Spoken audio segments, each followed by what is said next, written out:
body shop We're in does. jails Okay, using their spare labor. So I'm Exactly. assuming, that might make an ass out of you. I mean, but I'm pretty sure the Bay Area stats. Well, would what track happens when the you same say, way. I presume? Then you make a... Presume instead of assume? Yeah. Welcome to the Best of Investing. I'm Edward Brown, your host. Here's our format. A bunch of guys sitting around a bar. There's no bar. Having drinks. There's no drinks either. But we're talking business, and you, the audience, are listening in. The Best of Investing is actually a radio show that has been around since August 2010, and it airs every Saturday on Fox News Radio, 9:10 a.m. at 1 p.m. Now, we're not a political show. We're strictly business, so everyone will be happy with that. Remember, I'm Edward Brown, wishing you the best of investing. Are you ready? Let's go.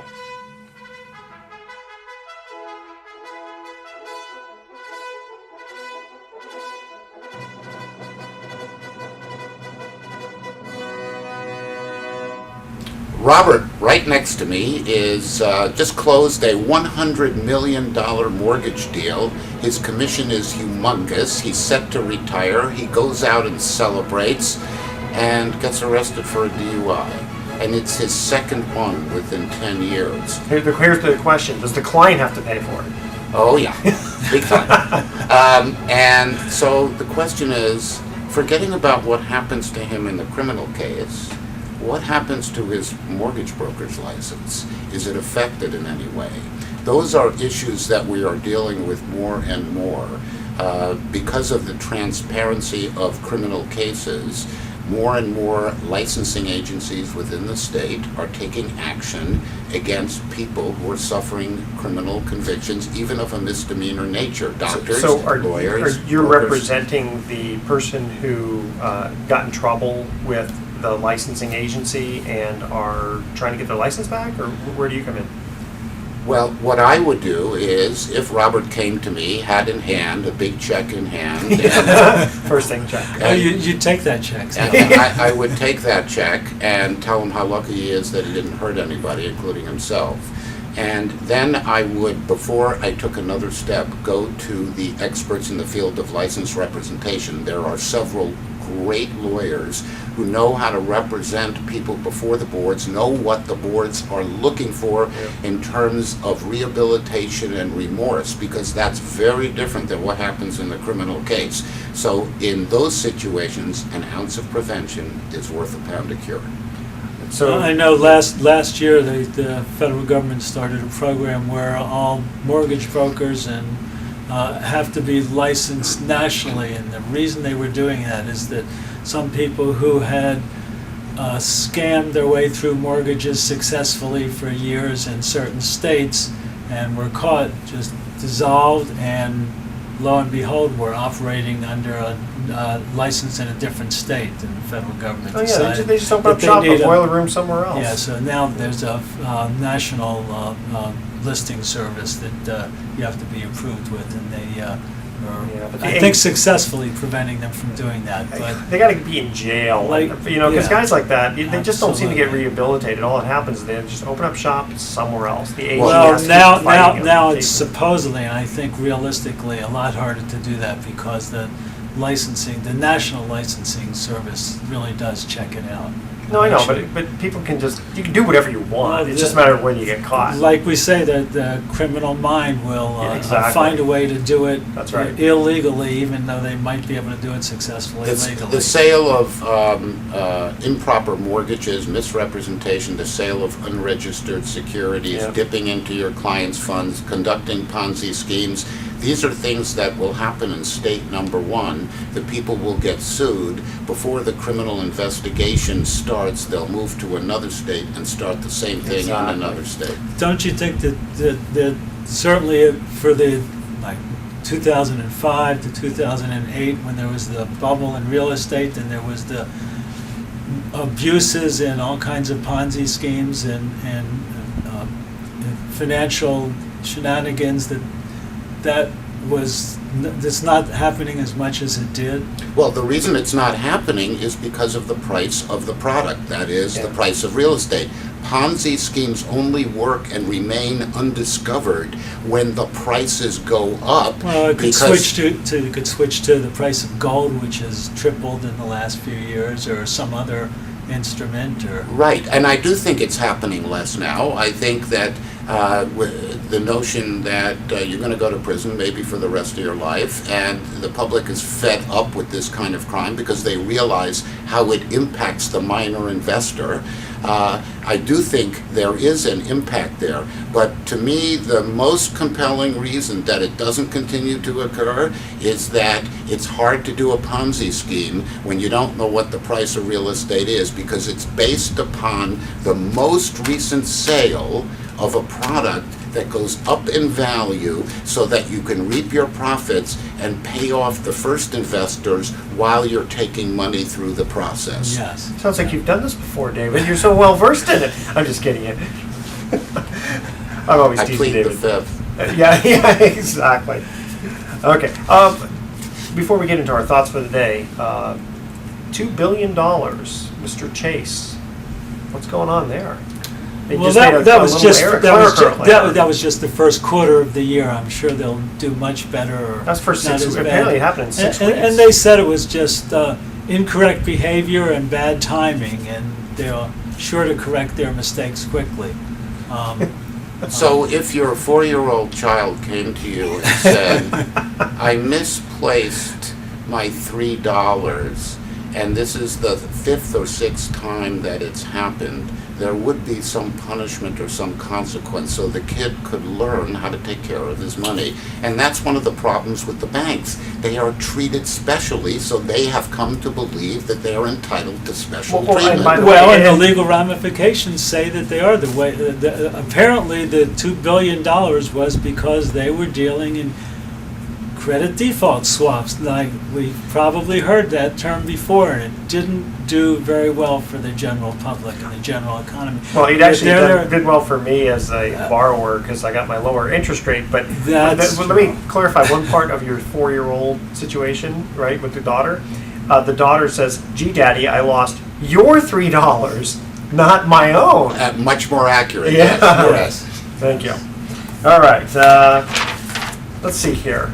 Okay, here's a thought for the day here. I usually have thoughts, but this one was one big thought. Make sure, now I see you at the gym a lot, so you probably have seen me do this, okay? Make sure that you check your iPod for sabotage. I had another mishap. You know, I like to sing to my iPod music when I'm at the gym. So here I was on push-up number 603. Oh, okay, all right, maybe it was number 3, but you get the point. And I was just getting in the groove after listening to Led Zeppelin's Black Dog, and on comes I Feel Pretty from West Side Story. Remember? I feel pretty, oh so pretty, I feel pretty and witty and wild. Okay, I don't even know how that got on my iPod. Sure. Yeah, I almost got beat up by a 12-year-old boy. You know, the only thing worse would have been, I enjoy being a girl from the Flower Drum Song. Hey, it's San Francisco. We Yeah. accept you. Thanks, I just have to kind of be careful of that iPod situation. David, any last tidbits before we sign off? No, it's been a pleasure. I really enjoyed this show, and thank you so much for having me. You got to have at least one more fancy story for us. Okay, so we'll talk about the guy who's driving down 101 North from San Francisco, 2 o'clock in the morning, and his car is weaving across 4 lanes of traffic, back and forth, back and forth, back and forth. So the cops stop them, they shine the flashlight in the car, and they start laughing hysterically because the guy's in the front seat, and he's got a passenger, and the passenger is sitting where? Totally naked? Yes, right on top of him. That's fun. I remember taking a business law class where the question came where it was sort of a domino effect, where, okay, this person pushes this person, but then it accidentally, does this, and then to that, and next. And the question was, okay, who's responsible for all of this, right? And we all just kind of looked at each other and just said, I don't know, Colonel Mustard in the library. It's kind of tough when you I mean, what happens in a situation where you have, a domino effect where one person causes an accident and then You're looking at proximate cause, who is the major cause, and was there an unanticipated superseding intervening event? So, You're in the legal system. yeah, so probably what you're looking at is 200 different defendants in a major civil complicated lawsuit. That's what you're looking at, because everybody's going to be suing everybody. And the insurance companies for each of them and their attorneys. And yeah, there you because go. had this one person not done this one thing, it wouldn't have caused the next issue, which wouldn't have caused But the if next they issue. bumped into Right. someone, that person bumped into another car, then the second party is the one that hit the third car, and Remember, under the law, nothing is black or white. Lawyers deal in possibilities, not probabilities. So if it's possible, there's going to be a lawsuit there. I remember I had to see an attorney once, and he told me to step outside the door and step back in. And when I stepped back in, he said, "You're entering the legal system. You've left the world of sanity and reason." There you go. That's right. And my last lawyer, or my one lawyer, I've got a lot of lawyer jokes, but what do you have when you have 9 attorneys up to their neck in cement? Not enough cement. Not enough cement. Hey!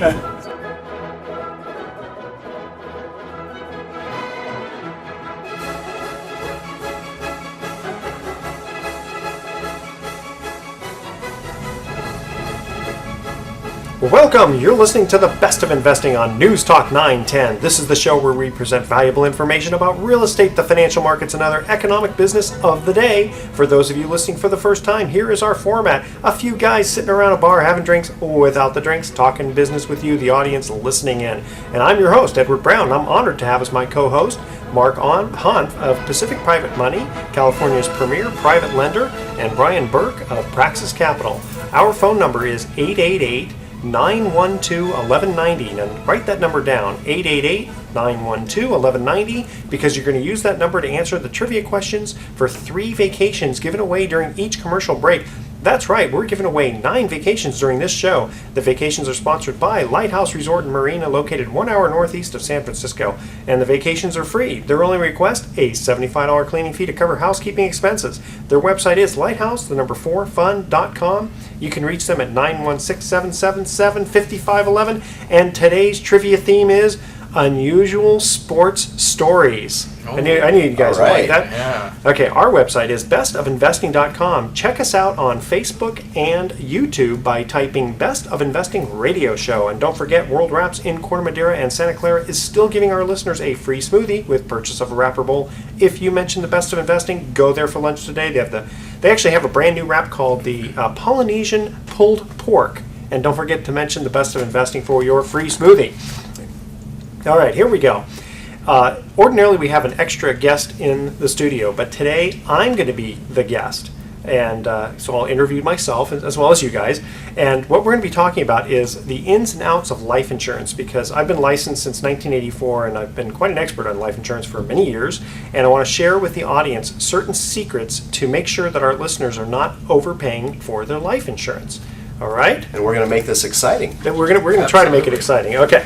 So go ahead, guys. Shoot me with the first question. Well, the obvious question, Edward, term versus whole life or universal life, what's the deal with those? Okay. Basically, term insurance is for the term of whatever you decide you want to buy your life insurance for. So it could be you want to just buy a 5-year policy, could be a 10-year policy, or it could be what they call annual renewable term, which is every single year you get a new bill and it keeps going up in price. All right, it's got no value at all. Versus if you get something like whole life or universal life, you give the insurance company extra money, but your premium basically would stay the same and it could build up some value. And we'll get into that a little bit more when we get into other questions. So when you said with the term insurance, if you're older, would the term premium be higher than for younger people? Of course, because the odds of you dying are a little bit easier then, right? Except if you buy the policy when you're young enough, then you can get it fixed. So there are policies out there that you can buy a 20-year term policy, and if you're, let's say, 30, it's guaranteed not to go up for the next 20 years. I'm on my 19th year of a 20-year. You are. policy, Okay, so we're going to have to talk Getting about close. that. I shudder at what the premiums are going to be on renewal. It's gonna skyrocket. Yeah, I'm just telling you now because now you're telling the audience how old I am. That's right. Sorry about that, but no, that is the truth. Skyrocket, thanks. And that's what happens a lot of times is that, and I'm not advocating one type of insurance versus another. I'm just trying to educate the public here. Generally speaking, if you have the money, you can do a better deal with the universal or whole life policies, but it's kind of tough because the premiums are very expensive. So what ends up happening is instead of paying, $200 a year, you might have to pay $2,000 or $3,000 a year, but it'll stay constant and it'll build up some cash value. Which has a lot of value for the policyholder if they're going to need that insurance throughout their whole life. But for someone who might just need to bridge a gap for, the next, if something were to happen to me in the next 5 years, we're really going to need this money. But after 5 years, I think we'll be okay. We won't need any insurance. That might be where the term would be a better deal. Generally, yes, but I'll tell you in reality what happens is, you have little kids, and so you say, okay, well, I only need this term policy for, let's say, 15 years. Kid's 5 years old, go, when the kid's 20 years old, we don't need insurance anymore. But things change, and you start looking at your estate, and you start looking at, gosh, you know what, my wife really kind of needs this extra income Right. to replace me if I'm not there. So definitely term insurance does have a place. And in fact, for me personally, I'll tell you what I did. I bought a universal policy and I stuck $10,000 a year into that policy in my 20s. And I only did it for about 6 or 7 years. And I built up a lot of cash value. And basically the plan was I never had to buy insurance for the rest of my life. Now, I know that was really popular in the 80s and 90s because I know that we had bought a form of a universal life when they first came out, and they were promising some pretty high returns. But Yeah. are those still worthwhile investments today? What kind of internal rates of return are you talking about? That's that an are available excellent question. in this era of super low interest rates? Okay, let's go back in time for just a minute.